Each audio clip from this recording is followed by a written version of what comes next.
रायगड, महाराष्ट्रासह देश विदेशातील ताज्या बातम्या पाहण्यासाठी मॅक्स इंडिया लाईव्ह चॅनलला सबस्क्राईब करा आणि बेल आयकॉन दाबायला विसरू नका.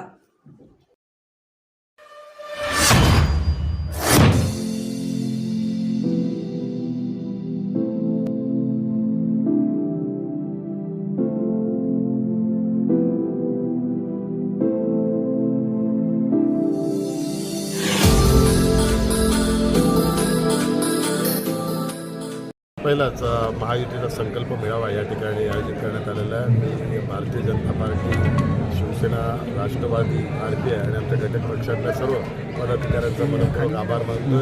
कारण आज खऱ्या अर्थाने निवडणुकीच्या प्रचाराची सुरुवात झालेली आहे आणि आपण बघाल की संपूर्ण दक्षिण मध्य लोकसभा मतदारसंघात मतदारांमध्ये पण उत्साह दिसून आहे आणि मतदारांना माननीय मुख्यमंत्री एकनाथ शिंदे साहेबांच्या नेतृत्वाखाली जे महाराष्ट्रातल्या विकासाची कामं झाली ते देशामध्ये माननीय पंतप्रधान नरेंद्र मोदींच्या नेतृत्वाखाली विकासाची कामं झाली त्याच्यावर संपूर्ण विश्वास आहे आणि तो विश्वास ठेवूनच गेल्या 10 वर्षाची खासदार म्हणून पण माझी कारकीर्द आहे. याच्यावर लोकांनी विश्वास ठेवून मला पुन्हा एकदा तिसऱ्यांदा या ठिकाणी निवडून देण्याचा बहुमान मिळेल असा संपूर्ण विश्वास आहे आणि त्याकरता सर्व महायुतीचे पदाधिकारी आता उद्यापासूनच कार्यरत राहणार आहे. यापूर्वी पण याच महायुतीच्या पदाधिकाऱ्यांच्या माध्यमातून मला 2दा बहुमान मिळाला. मायक्रो प्लॅनिंग वगैरे कसं केलेलं आहे? नाही, हा मायक्रो प्लॅनिंग जे आहे निवडणुकीचं या संदर्भात लवकरच पदाधिकाऱ्यांच्या बरोबर बैठका घेऊन त्या संदर्भातली रूपरेषा ठरवली आहे. बाकीच एक घोषणा या ठिकाणी देण्यात आली धनुष्यबाण रामाचा आणि राहुल शेवाळे कामाचा.